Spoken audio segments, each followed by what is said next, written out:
ఈరోజు పరిస్థితులు ఎంత గడ్డుగా ఉన్నాయంటే చాలామంది భక్తి సరైన విధంగా లేదు.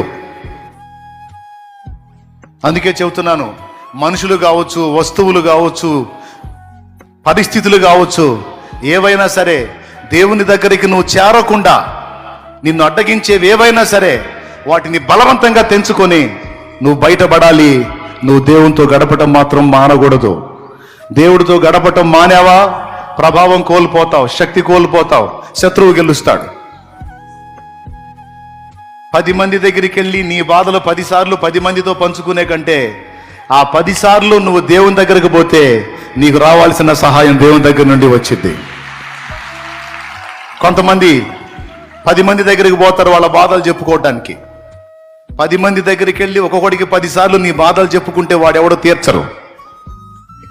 పాపం, అయ్యో పాపం అంటారు తప్ప ఎవడు